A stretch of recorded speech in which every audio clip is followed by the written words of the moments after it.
అందరూ అనుకున్నట్లే ఈ వారం బిగ్ బాస్ హౌస్ నుంచి అభయ్ నవీన్ ఎలిమినేట్ అయ్యి బయటకు వచ్చేశాడు. ఈ సీజన్లో వన్ ఆఫ్ ద స్ట్రాంగ్ కంటెస్టెంట్గా పేరు తెచ్చుకున్న అభయ్ ఇంత త్వరగా ఎలిమినేట్ అవుతాడని గత వారం క్రితం వరకు ఎవరూ అసలు అనుకోలేదు. కానీ మూడో వారంలో నవీన్ తప్పుల మీద తప్పులు చేసుకుంటూ తన గొయ్యి తానే తవ్వుకున్నాడని చెప్పాలి. తనకేమవుతుందిలే అన్న ఓవర్ కాన్ఫిడెన్స్ నవీన్ కొంప ముంచిందని చెప్పచ్చు. కానీ ఓవర్ కాన్ఫిడెన్స్ ఉంటే మాత్రం ఎప్పుడోకప్పుడు షాక్ తినక తప్పదు అని నవీన్ విషయంలో ప్రూవ్ అయింది. నిజానికి ఈ వారం నామినేషన్ అప్పుడు అభయ్ నవీన్ పేరు అసలు ఆ లిస్ట్లోనే లేదు. కానీ తనే గెలుక్కొని మరీ సెల్ఫ్ నామినేట్ చేసుకున్నాడు అభయ్ నవీన్. సోమవారం జరిగిన నామినేషన్లో అభయ్, నిఖిల్ ఇద్దరు కూడా చీఫ్గా ఎంపికయ్యారు.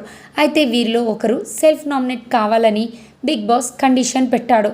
పాపం నిఖిల్ తాను నామినేట్ అవుతానని అభయ్కు చెప్పాడు కూడా. కానీ మనోడు ఓవర్ యాక్షన్కి పోయి నేనే నామినేట్ చేసుకుంటానని పెద్ద కటింగ్ ఇచ్చాడు. సీన్ కట్ చేస్తే Nikhil safe, Naveen Bigg Boss house నుంచి అవుట్. ఖచ్చితంగా ఆడియన్స్ తనను సేవ్ చేస్తారన్న ఓవర్ కాన్ఫిడెన్స్తో తానే నామినేషన్లోకి వెళ్ళిన మనోడికి ఊహించని షాక్ తగిలిందని చెప్పచ్చు. కనీసం నామినేషన్స్లో ఉన్నాను అన్న సోయి కూడా లేకుండా ఈ వారం చాలా పేలవమైన ఆట తీరును ప్రదర్శించాడు నవీన్. డేంజర్ జోన్లో ఉన్న మ్యాటర్ మర్చిపోయి బిగ్ బాస్ పైనే ఇష్టం వచ్చినట్లు కామెంట్ చేశాడు మన అభయ్.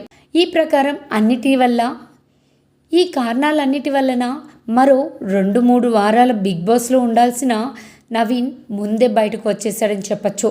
అభయ్ నవీన్ ఎలిమినేషన్తో బిగ్ బాస్లో ఉన్న మిగిలిన ఇంటి సభ్యులకు కొన్ని విషయాల్లో ఫుల్ క్లారిటీ వచ్చిందని చెప్పచ్చు. ఒకటి, జీవితం ఇచ్చే వాళ్ళపై జోకులు వేస్తే జీవితం తలకిందలవుతుందని.